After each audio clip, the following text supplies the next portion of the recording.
Bismillahirrahmanirrahim, alhamdulillahi rabbil alamin. Alors il faut bien comprendre une chose, c'est que shi'na am abayna, kulluna numathilu hadha ad-din, sufara'u hadha ad-din. Qu'on le veuille ou non, on représente tous quelque part cette religion. On est quelque part toutes et tous des ambassadeurs de cette religion. Donc il ne faut pas réagir comme certains le font. Je fais ce que je veux, peu importe, ça me concerne moi. Je ne suis pas imam. Eh bien, nous répondons à ces personnes, eh bien, tu rêves. Ça serait trop facile. Tu représentes l'islam, que tu le veuilles ou non, et on voit de toute manière que c'est la réalité à travers ce qu'on peut entendre ici et là, quelquefois dans les médias, quelquefois dans... On a tendance à généraliser. Et ici, quand on généralise, c'est parce que beaucoup n'ont pas compris, qu'on le veuille ou non, c'est comme ça. On représente une communauté, une religion. Et ça ne suffit pas de dire « je suis musulman, je pratique pour moi-même et mes bêtises que je fais au grand jour n'auront un impact que sur moi-même, que sur ma vie personnelle ». Non, tu représentes une communauté, la communauté musulmane. Tu représentes une religion qui est la religion de l'islam, puisqu'il y a des signes qui ne trompent pas, qui montrent que tu es quelque part musulman.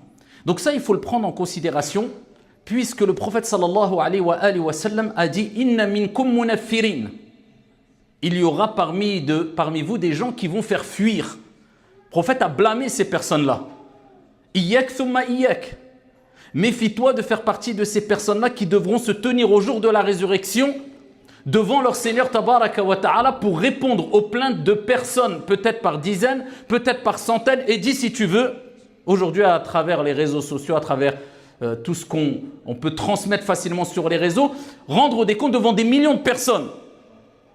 Des gens qui se tiendront peut-être devant Allah en disant « Ya Allah, lui il disait qu'il était musulman, il m'a fait fuir, de par son comportement, de par ses paroles, il m'a fait peur.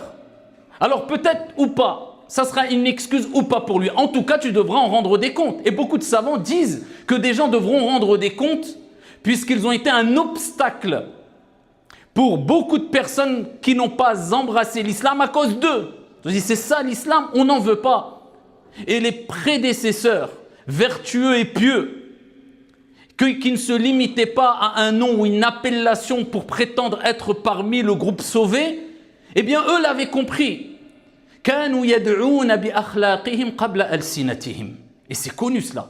Ils appelaient à Allah, ils invitaient à Allah, ils attiraient avec leur comportement, leur caractère, leur moralité avant leurs paroles. Et ils ne négligeaient personne et aucun comportement bon ou mauvais. Encore une fois, ils avaient une toute autre conception du paradis, de l'enfer et des conséquences des bonnes et des mauvaises actions que nous. Nous, on néglige illa man rahimallah les bonnes actions, oh, c'est rien, comme les mauvaises actions. Et comme on néglige le comportement vis-à-vis des personnes. Alors qu'en islam, pas de distinction dans le respect, je dis bien, que tu dois avoir envers l'individu, pas de distinction entre le blanc ou le noir, le riche ou le pauvre, le faible ou le fort, le musulman ou l'athée ou le juif ou le chrétien ou le bouddhiste. Le respect, c'est la base. Et combien de personnes ont rejoint la lumière d'Allah subhanahu wa ta'ala, ne serait-ce que par un sourire, la cause d'un sourire. Et c'est pour ça qu'on entend des récits de gens qui nous ont précédés, qui ont gagné les cœurs. Pas avec l'épée comme certains le prétendent, mais avec le commerce. Et on sait très bien que le commerce, tu as une relation sociale répétée, constante avec les gens. Eh bien ici, tu peux gagner les cœurs. Qui gagne les cœurs à travers le commerce aujourd'hui? Qui profite de cette opportunité d'être un commerçant, d'avoir du contact avec les gens pour te dire, ou pour se dire, j'ai l'opportunité que tel imam n'a pas. Je vais rencontrer des gens et je vais pouvoir toucher les cœurs que tel autre guide ou prêcheur ou imam ne pourra pas toucher. On est tous quelque part des imams, des guides. Et maintenant, on donne que très peu d'importance envers ce que je viens de dire, envers certaines catégories de personnes. Et ce n'était pas comme ça que réagissaient les compagnons radiyallahu anhum, puisque le prophète alayhi salatu wa sallam ne les a pas éduqués comme cela. Vous connaissez le hadith à titre d'exemple, rapporté par Muslim, où le prophète sallallahu alayhi wa sallam a dit combien de personnes avec les cheveux plein de poussière ou ébouriffé, poussent des portes, alors qu'on ne leur ouvre pas ces portes. C'est une image. Ils demandent, on ne leur répond pas. Ils veulent intercéder, on ne leur accorde pas cela. Ils veulent se marier, on ne leur accorde pas cette opportunité. Ils veulent. Et non, c'est un tel. Tu as vu son état physique, tu as vu son apparence. Alors que s'il jurait par Allah subhanahu wa ta'ala, Allah tabaraka wa ta'ala exaucerait tout de suite sa demande. S'il jurait, dit Ya Allah, et il jurait par Allah qu'il veut telle ou telle chose, eh bien Allah accepterait tout de suite sa demande. Mais les gens ne leur donnent pas d'importance. C'est pour cela qu'il faut que tu te dises, ce sourire que tu vas faire à ton frère, en représentant l'islam, ou à la personne en face de toi, peut être la cause que cette personne intercède pour toi au jour de la résurrection. Combien de personnes ont délaissé les préjugés sur l'islam de par le bon comportement d'une personne à travers ne serait-ce qu'un sourire. C'est pour cela que le prophète nous motive.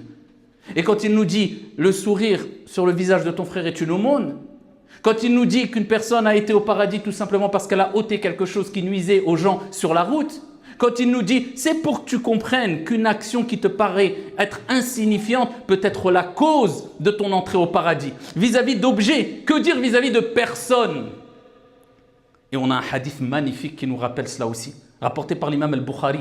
Le prophète sallallahu alayhi wa sallam nous parle d'une personne qui a peut-être été la cause de la guidée d'un voleur, d'une prostituée et d'un riche.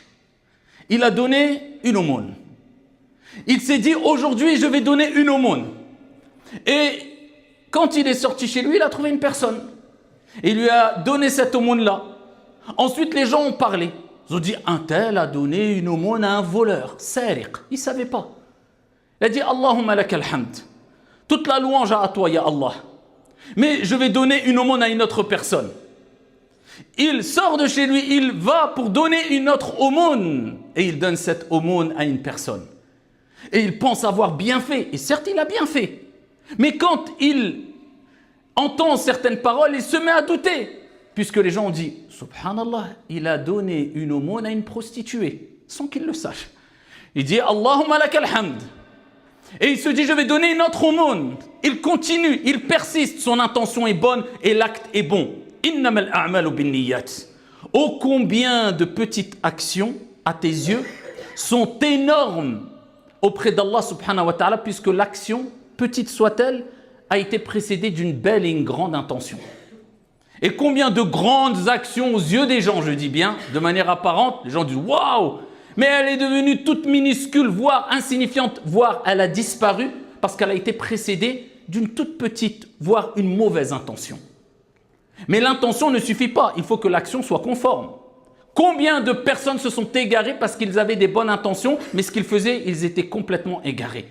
Mais là, la personne, elle avait la bonne intention, mais ce qu'elle a fait, c'était conforme, elle a donné une aumône. Même si elle a donné une aumône à une personne qui, pour nous, de manière apparente, elle ne méritait pas soi-disant.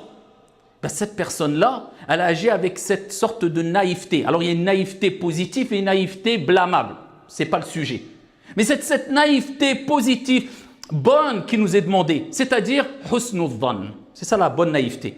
C'est-à-dire que tu as une bonne opinion des gens. Tu ne vas pas chercher, toujours dans les détails.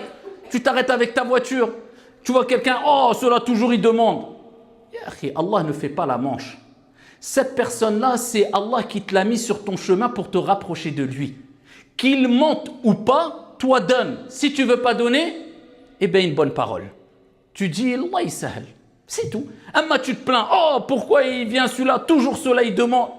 Parce que toi, tu n'as pas compris qu'il fallait regarder plus profond. D'une manière plus profonde. Il ne faut pas regarder la personne, il faut regarder les conséquences de ton acte. L'opportunité que tu as de donner à une personne qui en a besoin peut-être. Et si tu t'es trompé, peut-être la personne est dans une situation catastrophique.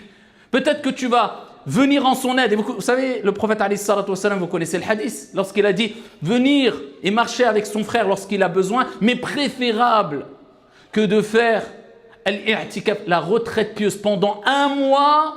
Dans cette mosquée-ci, il parlait de la mosquée du prophète sallallahu alayhi wa sallam.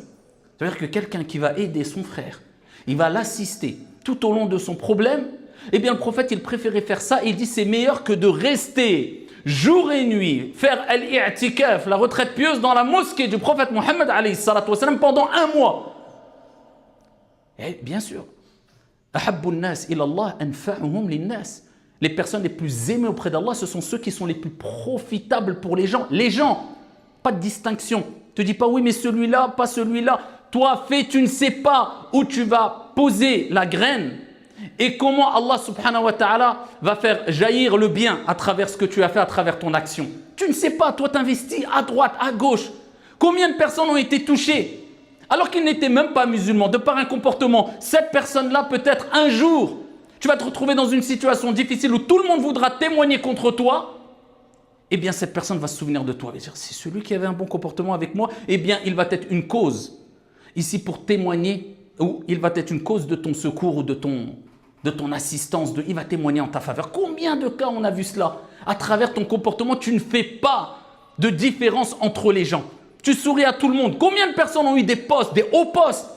Ils ne savaient pas qu'ils étaient assis à côté d'une personne qui était très riche, qui avait beaucoup d'opportunités. Ils discutaient avec lui comme ils discutent avec tout le monde parce qu'il donne le haqq, le droit à toute personne à côté de lui. La personne est touchée et il lui a donné des opportunités. Si tu agis comme ça et tu enseignes cela à tes enfants, tu verras les portes qui s'ouvriront. Je me souviens, il n'y a pas plus d'1 mois, une personne racontait qu'il s'est retrouvé dans une maison, un palais, chez une personne millionnaire. Il a été invité par la cause de son fils. Alors, Al-Shahid ici, ce n'est pas le pourquoi, du comment, rentrer trop dans les détails, mais en tout cas, juste le fait que la personne qui était discrète, qui allait à la mosquée, qui n'était connue par personne, mais qui a été touchée par son enfant qui avait à peu près 14-15 ans et il souriait, il le saluait comme il saluait tout le monde. Il a été touché, il a cherché le père de cet enfant, il lui a dit, voilà, ton fils, il est rentré dans mon cœur, je vous invite chez moi. Il se retrouvait dans un palais. Alors que personne ne savait que cette personne-là, elle était millionnaire. Et en tout cas, shahid, c'est pour dire que tu peux te retrouver dans des situations tout simplement parce que tu as gagné le cœur avec ton sourire. Et quand tu as souri à la personne, tu as eu un bon comportement, tu as assisté la personne, tu as respecté la personne, tu n'as pas fait de distinction entre est-ce qu'il est riche ou pas, est-ce qu'il est blanc ou noir, est-ce qu'il est de tel pays ou pas de tel pays, il est akhiri. Eh bien, c'est comme ça que doit réagir le croyant, le musulman. C'est un ambassadeur. Il gagne les cœurs. Il cherche les opportunités pour satisfaire Allah subhanahu wa ta'ala, bien sûr, avant tout. Eh bien, ici, la personne, qu'est-ce qu'elle a fait? Elle a mis l'argent, ici, fi sabilillah. Elle a donné cet argent-là, fi sabilillah. C'était un voleur. La deuxième personne, c'était une prostituée. La troisième personne, il a cherché une troisième personne. Il dit, il faut que je donne cet argent. Eh bien, c'était quoi? Les gens ont parlé. Il a donné une aumône à un riche Rani, alors que c'était quelqu'un de thari, très riche. Et il a donné cette aumône. Il a dit, Allahumma lakal hamd. J'ai donné mon argent à un voleur, à une prostituée, à un riche. Le soir même, il a fait un rêve, rapporté par Al-Bukhari. Et ici, il lui a été dit, peut-être que l'aumône que tu as fait pour la personne qui était connue pour être un voleur va le dissuader de voler. Peut-être que l'aumône que tu as faite pour la prostituée va pousser cette femme-là à arrêter son acte. Et peut-être que l'aumône que tu as faite pour la personne riche va pousser cette personne riche à prendre cette situation comme un exemple et donner encore plus. Regardez le message divin pour lui dire, tu n'y pensais pas, tu ne voyais pas quelque part plus loin que le bout de ton nez, tu t'es dit j'ai peut-être fait même une erreur. Non, tu as respecté le fait d'être respectueux, avoir la bonne intention et correct avec tout le monde. Allah subhanahu wa ta'ala t'a ouvert des portes. Et c'est ça la science bénéfique. Ici, comme disent les ulama, al-ilm, on l'apprend, ce n'est pas pour bima'rifatil majhoul, c'est pas simplement pour connaître ce qui était inconnu. Bal an tastafida min ma'rifatihi. Mais c'est pour profiter de cette connaissance. Tu apprends, pas pour sortir de l'ignorance, mais c'est pour profiter de cette connaissance. Et comment on profite de cette connaissance? Eh bien, c'est en la mettant en application. C'est ce qu'on appelle l'ilm nafi', la science bénéfique. Accumuler de la science, comme certains disent, je connais, j'ai appris, et on déballe des moutounes, des textes, et on déballe ce qu'on connaît. Mais quand on le voit, il n'y a qu'un hadith qui nous vient à l'esprit. Inna minkum munaffirin. Il y a des gens parmi vous qui font fuir le croyant comme le non-croyant. À peine un sourire. Détecteur d'erreurs et de défauts, ou pour pas dire détecteur de minhaj, fameux mot, minhaj, Rajoute yani et compagnie et ça y est, tu as fait de la personne un cheikh, un talib ilm, même si c'était le dernier de sa classe.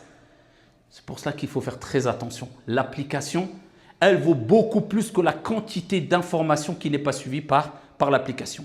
Et retenez cela, on est toutes et tous quelque part des imams, on se comprend des guides, et on devra tous rendre des comptes sur notre comportement vis-à-vis des autres. Pas se dire « Oh, moi je ne suis pas imam ». Moi, tu vas arriver au jour de la résurrection, tu vas dire bah, « Tiens, moi, ya Allah, c'était mon CV, ça c'était ma carte, voilà, je travaillais dans telle chose, où j'étais boucher, où j'étais… Et lui, il était imam, c'est un autre… » Non, non, non, l'imam comme toi. Tout le monde va rendre des comptes. Celui qui a fait le poids d'un atome de bien le verra. Le poids d'un atome de mal, il le verra. Wallahu a'lam, walhamdulillahi rabbil alamin.